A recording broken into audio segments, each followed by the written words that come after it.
É o feito mais incrível da evolução. O poder de voar. Desde insetos a pássaros e morcegos, milhares de espécies enchem os nossos céus. Mas há algumas centenas de milhões de anos, o voo não existia. Esse foi um evento. Só ocorreu 4 vezes em toda a história da evolução do planeta. Mas como esses animais passaram a desafiar as leis da gravidade? Como alçaram voo pela primeira vez? Evolução. A derradeira história da sobrevivência. Evolução. O reino animal contém milhões de espécies. E a mais veloz de todas é o falcão peregrino. Capaz de voar a mais de 320 km por hora, esse pássaro desce de uma altura de mais de 800 metros para atacar. Com uma precisão letal. A incrível velocidade do falcão peregrino e seu sucesso na arte da caça podem ser atribuídos a uma única coisa: a capacidade de voar. Embora os humanos sempre tenham sonhado em voar, esse traço evolutivo nos escapou. Contudo, incrivelmente, mais de 3/4 dos animais terrestres são capazes de voar. Desde borboletas a pássaros e de besouros a morcegos. Todos esses organismos muito diferentes desenvolveram um complexo mecanismo de decolar e permanecer no ar. O voo acontece quando o animal tem sustentação e empuxo suficientes para mover seu corpo pelo ar e para mantê-lo lá em cima. Mas que forças levaram ao desenvolvimento desse traço tão notável? Quando os primeiros animais ganharam o ar? E como desenvolveram a habilidade de desafiar as leis da gravidade? A centelha dessa mudança evolutiva extraordinária pode ser vista à nossa volta ainda hoje. Nos insetos. Por milhões e milhões de anos, nada podia voar. Então, se um pequeno invertebrado estava se deslocando pela floresta e queria encontrar alimento, tinha que subir até o topo de uma árvore, pegar a comida e então descer daquela árvore e subir em outra para pegar mais. Mas, de repente, alguma coisa aconteceu e os primeiros organismos voadores apareceram e uma vez que o voo se tornou parte da vida, ele acabou mudando tudo. Os registros fósseis mostram que o voo dos insetos aconteceu repentinamente, há cerca de 350 milhões de anos. Mutações e a seleção natural produziram as primeiras espécies com asas capazes de erguê-los no ar. Esse acidente evolutivo aleatório agora pode ser visto na anatomia de mais de 1 milhão de insetos. Suas asas evoluíram até ficar parecidas com lâminas longas e curvadas, como dos helicópteros, e sua superfície não é plana. Portanto, são altamente maneáveis em espaços apertados, para que possam encontrar comida e fugir dos predadores com facilidade. Os insetos voam muito bem. Eles podem planar, podem voar rápido, voar para trás, podem fazer curvas bem fechadas e podem voar muito alto. E eles se aproveitaram disso para preencher todos os diferentes nichos do mundo. Embora os insetos tenham sido os primeiros animais a voar, eles não seriam os últimos. Para voar, além de ser preciso decolar, uma vez no ar, o animal tem de ser capaz de absorver grandes quantidades de energia e oxigênio para poder se deslocar pelo céu. Considerando as exigências físicas para isso, não é à toa que o animal voador mais pesado da atualidade, o abetarda grande, pesa apenas 20 quilos. Se você observar pássaros de diferentes tamanhos, especialmente na hora de tentar decolar do solo, a primeira coisa que percebemos é que os pássaros grandes têm dificuldade para sair do chão. Mas um dos primeiros animais a voar infringiria todas as regras evolutivas em relação ao tamanho. O primeiro grupo de vertebrados voadores produziria o maior animal voador de todos os tempos, um pterossauro de 200 quilos, chamado Quetzalcoatlus. Este é o Quetzalcoatlus, o maior animal voador de todos os tempos, com uma envergadura de cerca de 10,5 metros. E esse animal sobrevoava o oeste da América do Norte. Com as asas totalmente abertas, sua envergadura equivalia a 3 carros estacionados, um diante do outro. Imagine essa coisa vindo para cima de você. O pterossauro tinha a cabeça grande e pontuda, do tamanho de um humano, e quando de pé, no solo, era mais alto do que uma girafa. 4 vezes o tamanho de qualquer animal voador atual. Ele era uma anomalia da evolução. Mas quais pressões ecológicas levaram esses animais enormes para o céu? E como isso foi fisicamente possível? Pesando centenas de quilos, parece improvável que, apesar de suas asas enormes, ele pudesse ter gerado força suficiente para fazê-lo decolar. Os pterossauros viveram há 220 milhões de anos e foram os primeiros vertebrados a desenvolverem a capacidade de bater as asas. Seu nome vem do grego pterossauro, que significa lagarto alado. Diferentemente dos pássaros, esses primeiros vertebrados voadores não tinham penas, mas sim uma pele esticada entre seus dedos mínimos até suas costas, formando uma asa. O primeiro grupo de vertebrados a voar, a desenvolver esse traço, foram os pterossauros. Eles são parentes próximos dos dinossauros, mas eles mesmos não são dinossauros. O mundo do pterossauro era muito diferente daquele de hoje. Os dinossauros eram mais altos do que as copas das árvores e, mais abaixo, milhões de insetos voavam em volta de seus pés, juntamente com centenas de espécies de répteis, todos competindo por recursos e alimento. A habilidade de voar abriu numerosas possibilidades ecológicas para os pterossauros. Uma das primeiras, provavelmente, foi a habilidade de pegar insetos voadores no ar. Então, como eles podiam voar, perseguiam insetos voadores, os agarravam e comiam. Os pterossauros também exploravam os oceanos e lagos como fonte de alimento. Eles voavam por sobre a água, dando rasantes para pegar peixes. E estar no ar também dava a eles a vantagem para encontrar animais mortos e comê-los. Novas fontes de alimento explicam o desejo de querer alçar voo. Mas como esses gigantes de 200 quilos chegavam lá em cima? Como um animal desse tamanho decolava e permanecia no ar tem sido um mistério desde a sua descoberta. Michael Habib trabalha como biólogo evolutivo na Universidade Johns Hopkins. Ele acredita ter solucionado o mistério sobre como esses répteis monstruosos alçaram voo. No final dos anos 20, um grupo de paleontólogos descobriu um esqueleto de pterossauro em uma escavação no Oregon. Como parte dele, havia um osso da asa, aparentemente comum. E o osso foi considerado insignificante e ficou relegado a uma gaveta no museu por mais de 80 anos. Mas Michael acredita que este simples osso da asa pode conter a resposta para o segredo dessas criaturas enormes terem alçado voo. O osso em questão que foi encontrado é a parte mais importante da asa para se entender como o pterossauro voava. É a parte que praticamente liga a própria asa ao corpo, é onde a maioria dos músculos de voo se prende. Quando falei com os curadores do museu sobre sua coleção de pterossauros, ele foi de fato a última coisa que me mostraram como se fosse insignificante. Eles praticamente haviam esquecido que estava lá. O osso estava incrivelmente bem preservado e Michael sentiu que estava na pista de alguma coisa. Ali, diante dele, poderia estar a parte da anatomia que poderia explicar como um animal 4 vezes maior do que qualquer outra coisa voando pelo planeta poderia gerar força suficiente para decolar e permanecer no ar. Michael queria fazer imagens de raio-x de última geração do interior do fóssil na Faculdade de Medicina da Universidade Johns Hopkins. A primeira coisa que ele notou foi algo que os paleontólogos já sabem há tempos sobre os ossos de pterossauros. Eles são ocos. O fato de serem ocos permite aos ossos serem bem grandes e que seu diâmetro seja bem largo. Isso faz com que sejam muito fortes. Significa que podem aplicar muita força muscular a eles e os ossos aguentarão. Este osso, contudo, não era completamente oco. Michael notou algumas protuberâncias estranhas dentro do osso que se pareciam com vigas de sustentação, semelhantes aos arcobotantes de uma catedral que evitam que as paredes cedam. Eles estão dispostos em direções específicas e a direção mostra onde o osso precisava de mais reforço, onde precisava de maior pressão de dentro para fora para evitar seu colapso. Com essa descoberta, Michael foi capaz de descobrir a utilidade desse osso.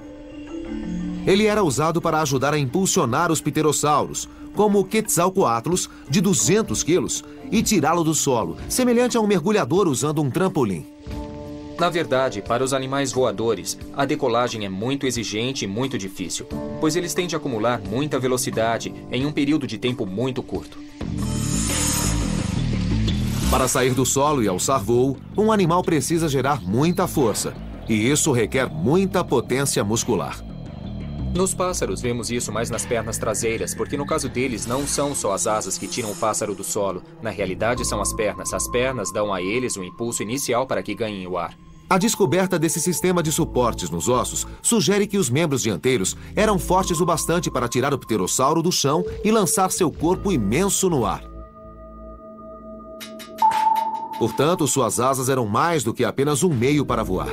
Na verdade, eram pernas dianteiras, que usavam para andar e que os ajudavam a decolar. A descoberta de Michael pode muito bem pôr fim ao debate persistente sobre como esses primeiros vertebrados voadores alçaram voo. Mas a pergunta persiste. Por que não existe nada deste tamanho voando hoje?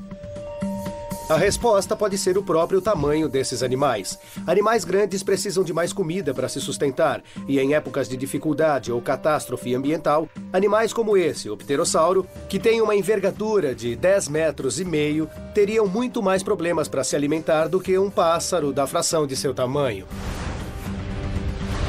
Seu tamanho pode ter causado sua extinção.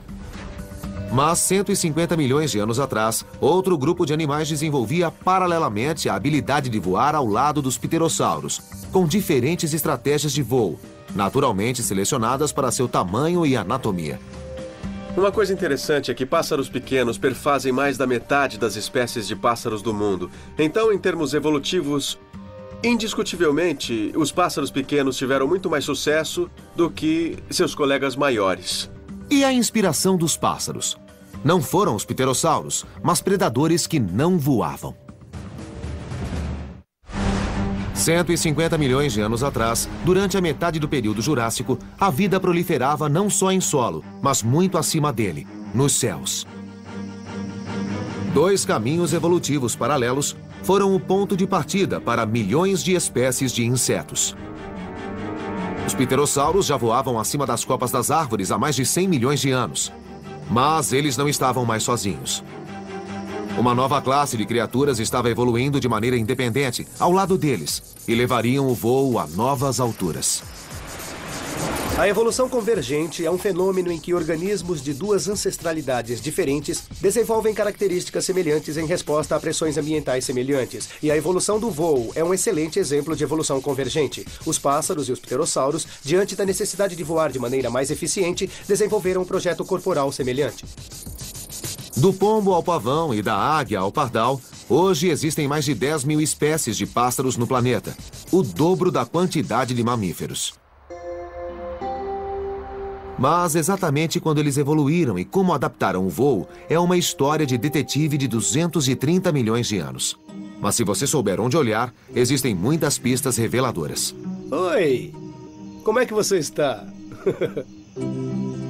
Ironicamente, a resposta sobre como as aves alçaram voo pode estar no chão.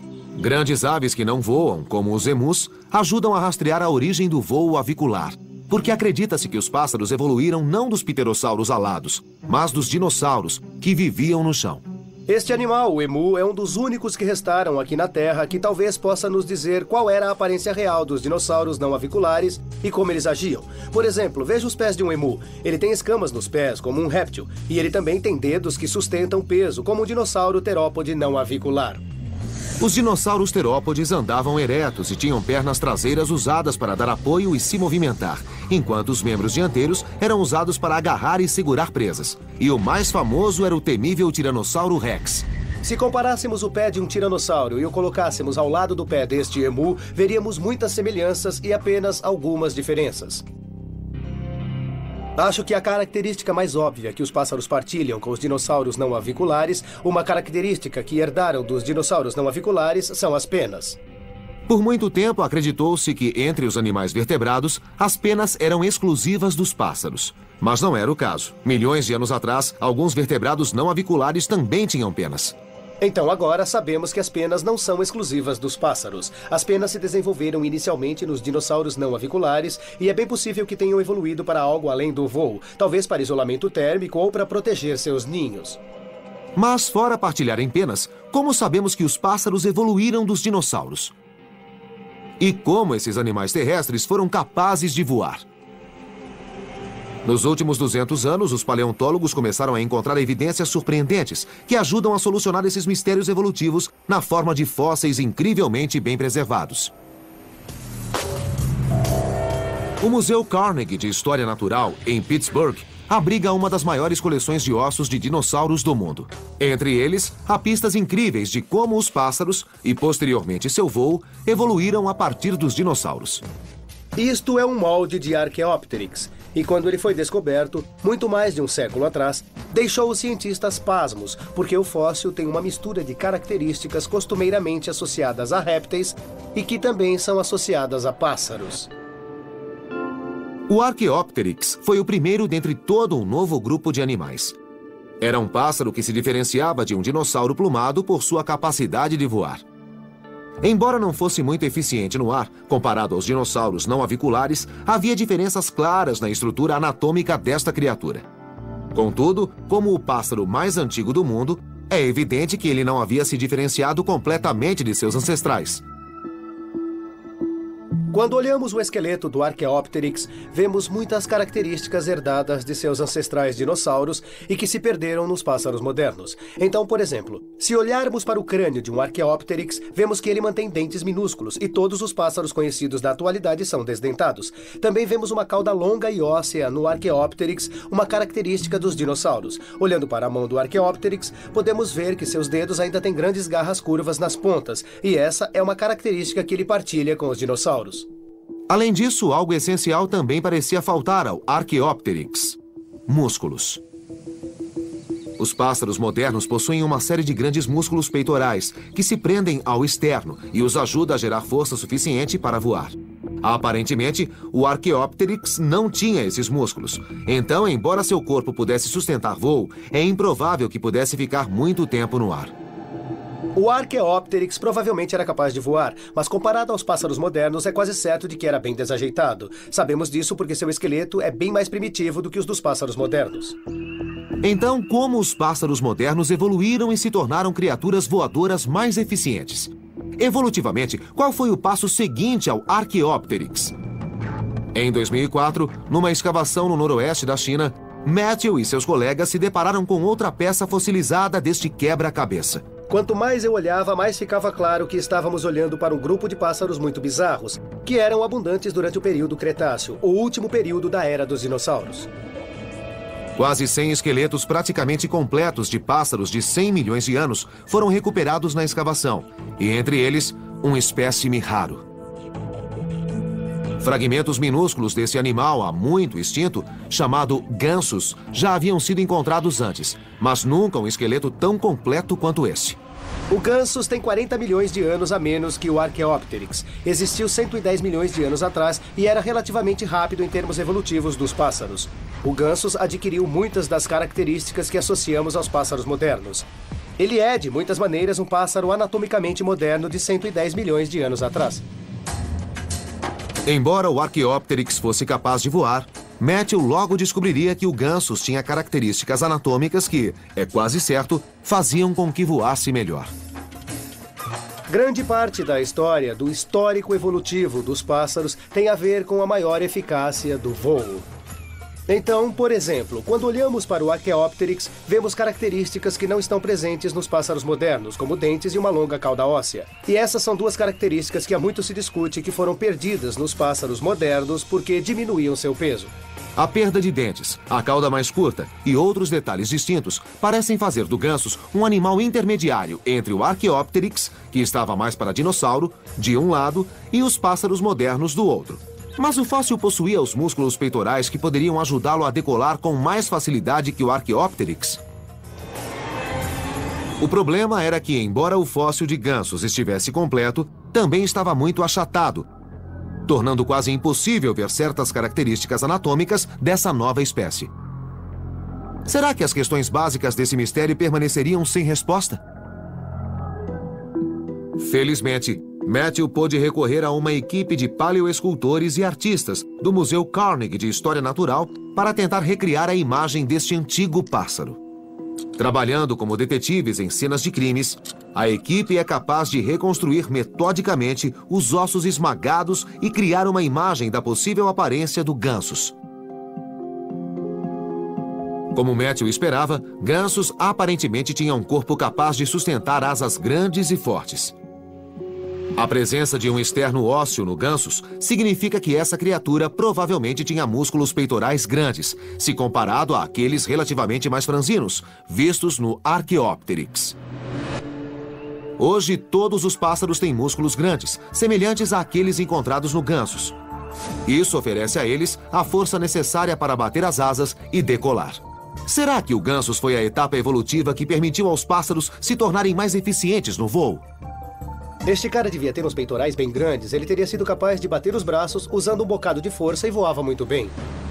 Um grande osso peitoral ao qual músculos de voos fortes pudessem se prender é visto claramente no gansos, assim como ossos fundidos nos pulsos e nas mãos, uma cauda óssea curta e ossos fundidos nos tornozelos e pés, que também são traços dos pássaros mais modernos. Todas essas características transformaram esses primeiros animais voadores de répteis capazes de voar em uma nova linhagem radical, que podia passar a maior parte do tempo no ar. O gansos provavelmente voava muito bem. Talvez tão bem quanto os muitos tipos de pássaros modernos. Os pássaros estão entre os grupos dos vertebrados mais bem-sucedidos. Mas, para sobreviver num novo ambiente, grandes mudanças anatômicas tiveram de ocorrer.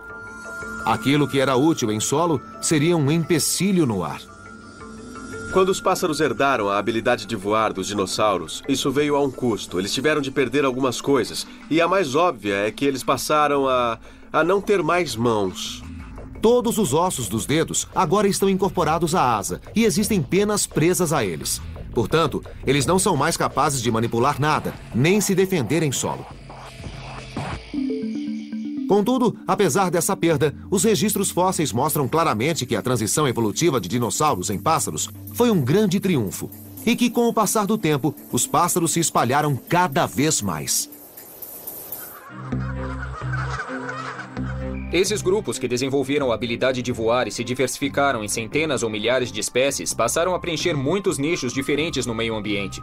Esses fósseis incríveis, como o do Archaeopteryx e do gansos, nos ajudam a entender quais características anatômicas definem um pássaro e quando eles evoluíram. Mas quais foram os fatores ambientais que obrigaram os pássaros a irem para o ar? Ao tentar examinar a origem do voo dos pássaros, precisamos responder a algumas perguntas, e talvez a maior delas seja: quais foram as forças seletivas que levaram os pássaros para o ar? O que acontecia em terra que transformou dinossauros plumados de duas pernas em mestres dos céus? Graças aos registros fósseis, sabemos que as aves que eram capazes de voar evoluíram dos dinossauros há mais de 140 milhões de anos. Mas o maior mistério de todos ainda permanece. Quais forças teriam levado criaturas terrestres a ocupar os céus?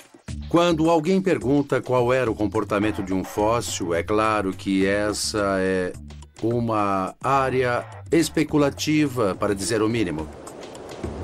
Como explicamos cada um dos estágios de transição da história evolutiva dos pássaros até hoje? Ken Dial, professor de biologia na Universidade de Montana, acha que a resposta para a evolução do voo não está nos ossos de animais mortos há tempos, mas nos padrões de comportamento daqueles que vivem hoje. O que estamos tentando fazer é tentar pegar emprestado do presente para tentar interpretar os comportamentos em potencial das criaturas fósseis. Ken e seu colega Brandon Jackson administram um centro de pesquisas de voo nos sopés das montanhas de Montana. O foco de seu trabalho é descobrir a origem do voo dos pássaros. Por que os pássaros precisam voar? Por que eles querem voar? Ken acredita que, de início, os pássaros voavam devagar. Com o decorrer do tempo, as pressões ambientais, como escapar de predadores, os empurraram na direção dos céus e várias adaptações físicas permitiram que chegassem lá. Se isso for verdade, de acordo com Ken, muitos pássaros ainda podem ter o comportamento de seus ancestrais terrestres embutido dentro deles. Em outras palavras, diante da opção de usar suas asas ou seus pés, os pássaros preferirão ficar em terra. Para testar sua hipótese, Ken e Brandon põem pássaros na posição de escolher entre voar e manter seus pés na terra. Eles pegam pássaros perfeitamente capazes de voar e os colocam no pé de uma rampa com uma grande inclinação. Lá vamos nós. E o que observam é que esses pássaros escolhem correr, mantendo os 2 pés no chão, ao invés de voar para a frente superior da rampa. E mudar a inclinação da rampa não altera o resultado. Começando com uma inclinação de 30 graus, depois 60, 75 e finalmente 90. Todas as vezes, os pássaros escolhem correr a voar. Ao analisar o ângulo que eles tentam escalar, aprendemos uma coisa muito, muito especial. E é que se um pássaro está tentando subir uma coisa com menos de 60 graus, pode fazê-lo muito facilmente apenas com seus membros traseiros e com as asas fechadas nas laterais do corpo. Mas assim que eles começam a escalar alguma coisa mais íngreme do que cerca de 60 graus, automaticamente vê as asas entrarem em ação nesse processo. Jen cunhou esse comportamento corrida em inclinação auxiliada por asas. Nessas inclinações mais íngremes, o bater das asas fornece uma força adicional para sustentar os membros traseiros e ajuda a evitar que o corpo do pássaro caia rampa abaixo. Em vez de fazer o grande salto de correr no chão para voar, subir essas inclinações com as asas auxiliando as pernas oferece pequenas etapas evolutivas incrementais e adaptáveis para os pássaros lentamente crescerem asas cada vez maiores e aparatos de voo ainda mais potentes. Num ângulo de 90 graus, a frequência do bater das asas e a força resultante se aproximam daqueles necessários para o voo. Então, se pusermos um pássaro correndo em uma rampa a 90 graus, uma rampa vertical, e depois tirarmos a rampa, o pássaro não teria de mudar nadinha, ele não teria de mudar o ângulo de batimento das asas, não teria de mudar a frequência dos batimentos das asas, e ele estaria voando. Será que o desejo de manter os pés em solo firme em vez de voar é reminiscente de seu passado evolutivo? Nós achamos que eles têm isso embutido em seus circuitos neurais, que se os seus pés estão tocando a rampa, eles têm de subi-la correndo. É possível que eles tenham começado em solo, porque por milhões de anos, antes que pudessem voar, seus ancestrais, os dinossauros, eram terrestres. Ken e Brandon esperam encontrar pistas do quanto esse comportamento está embutido nos pássaros. Então, eles realizam o experimento de novo, mas desta vez com filhotes que ainda não aprenderam a voar. O resultado é o mesmo que com os pombos adultos. Os filhotes correm rampa acima e, à medida que a inclinação aumenta, eles batem as asinhas com mais força e velocidade. Brandon acredita que esse comportamento pode explicar os passos evolutivos que os ancestrais dinossauros dos pássaros, aqueles sem asas completamente formadas, podem ter dado para desenvolver as adaptações necessárias para o voo verdadeiro. É provável que, no decorrer de milhões de anos, os dinossauros terópodes passaram da corrida no nível do solo à corrida em pequenas inclinações. E quando chegaram a 60 graus, eles tiveram de usar os seus projetos de asas, seus pequenos antebraços. E com o decorrer de milhões de anos mais, eles passaram a ser capazes de subir 60 graus, a ser capazes de subir 70, então 80 graus, então finalmente na vertical. No decorrer de muitos milhões de anos, as etapas evolutivas produziram asas maiores, músculos mais fortes e uma sintonia mais fina no bater das asas, sobre os quais a seleção natural atua, e o voo dos pássaros evoluiu. Quais foram as forças seletivas que levaram os pássaros a desenvolver asas completas e a habilidade de produzir forças aerodinâmicas significativas? Uma das pressões seletivas mais fortes que existem é o risco de ataque. Os ancestrais dos pássaros eram pequenos dinossauros terópodes bípedes. Eles só usavam os membros posteriores para a locomoção. Para evitar os predadores, eles podiam tentar correr mais do que eles, ou podiam subir em obstáculos para fugir. Ao conseguir um refúgio elevado, eles estavam seguros. Com o passar do tempo, a perseguição do predador à presa ficou mais intensa. E para fugir, esses pequenos terópodes tiveram de desenvolver a habilidade de subir inclinações cada vez mais íngremes para fugir, até terem a potência necessária para voar. Uma vez no ar, longe dos predadores abaixo deles, os pássaros também podiam aproveitar outros benefícios, como fontes de alimento mais diversificadas e prontamente disponíveis. O voo permite que os pássaros explorem nichos que os animais que não voam não podem explorar. A habilidade de pairar sobre uma pradaria e caçar pequenos roedores, como os falcões e as águias fazem, só está disponível como nicho para os animais que voam. O experimento de Ken pode finalmente ter provado como e por que os pássaros começaram a voar. Mas como eles desafiam as leis da gravidade e permanecem no ar? Os pássaros tinham evoluído e alçado o voo. Mas a pergunta permanece. Como eles aparentemente desafiam as leis da gravidade e permanecem no ar? A resposta simples parece sugerir que é batendo as asas. Mas o processo evolutivo que permitiu aos pássaros serem bem-sucedidos nos céus exigiria uma série de adaptações físicas singulares. Os insetos, os primeiros animais a voar, são muito leves. Portanto, não requerem muita energia para permanecer no ar. E, diferentemente dos pássaros, eles não ficam no ar por períodos prolongados. Os vertebrados voadores, como os pássaros, são maiores e precisam de grandes quantidades de energia para poder produzir as forças aerodinâmicas necessárias para impulsioná-los para frente. E para os pássaros, o motor principal para produzir essas forças são suas asas. Em um avião, você tem um motor e uma asa, e o motor produz forças para superar o arrasto, e a asa produz forças para superar a gravidade. Mas em um pássaro, a asa produz tanto empuxo como sustentação. Evolutivamente, os pássaros têm as características físicas perfeitas para a vida nos céus. Suas asas são naturalmente curvas em cima e relativamente planas embaixo. A sustentação é criada pelo ar fluindo mais rápido por cima, fazendo com que ele seja puxado para cima, assim como a pressão adicional exercida na parte de baixo da asa. E quando batem as asas, eles geram força suficiente para se deslocar pelo céu e não apenas planar. Os pássaros produzem todas as forças aerodinâmicas necessárias no movimento descendente. Então eles movem as asas a partir da parte superior do corpo, usando seus músculos peitorais para forçar a asa para baixo. Isso produz toda a sustentação e todo o empuxo. 95% da força necessária para o movimento descendente da asa vem de um único músculo, o músculo peitoral. Em média, cerca de 1/5 da massa corporal de um pássaro é devotada a este músculo principal, que permite o voo.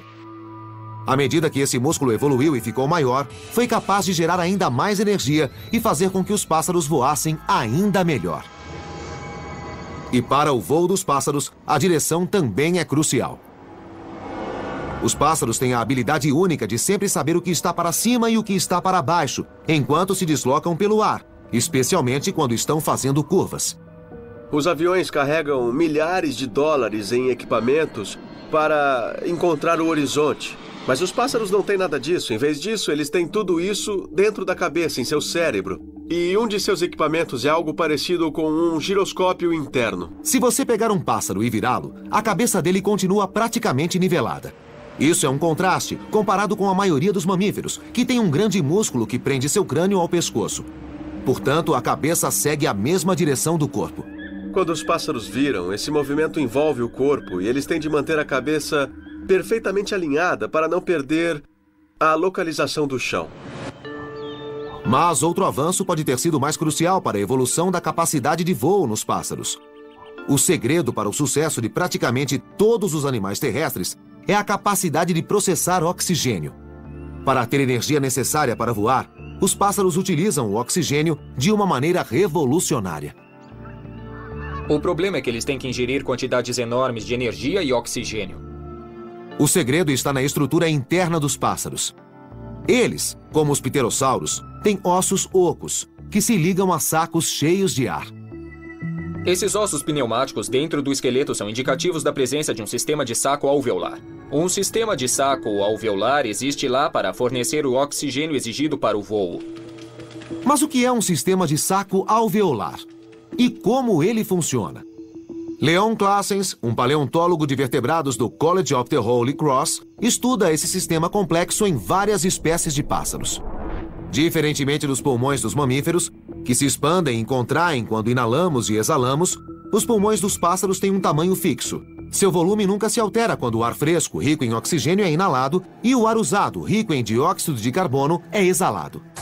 Mas o que um pássaro tem para mover o ar através de seu sistema respiratório é toda uma série dos chamados sacos alveolares, que são extensões parecidas com balões que se prendem às várias vias aéreas. Passando o ar entre vários sacos alveolares, os pássaros são capazes de manter um fluxo de ar altamente eficiente através de seus pulmões, continuamente extraindo o oxigênio dos pulmões do ar armazenado nesses sacos, tanto quando inalam como quando exalam. No Concorde Field Station, na Universidade de Harvard, Leon e seus associados utilizam uma técnica de raio-x em vídeo chamada cinerradiografia para observar como esse sistema singular de sacos alveolares funciona. Leon posiciona o pássaro dentro do dispositivo, onde o vídeo captura as imagens dos sacos alveolares em funcionamento. Nós podemos ver bem aqui neste filme que, à medida que a caixa torácica aumenta, a maioria desses sacos alveolares, especialmente aqueles mais próximos à região da cauda do animal, aumentam muito de tamanho. Esses sacos alveolares permitem ao animal movimentar o ar constantemente, conforme e quando ele é necessário, e oferece a eles um dispositivo respiratório altamente eficiente, que é exclusivo dos pássaros. Dá para ver bem aqui, com a anatomia em ação do animal. Este é um dos projetos mais elegantes e mais eficientes existentes em qualquer vertebrado ou em qualquer animal com coluna vertebral em seu processo de respiração. Hoje, todos os pássaros possuem sacos alveolares e há evidências de que estavam presentes em alguns dinossauros. Portanto, eles devem ter evoluído muito antes dos pássaros ganharem os céus.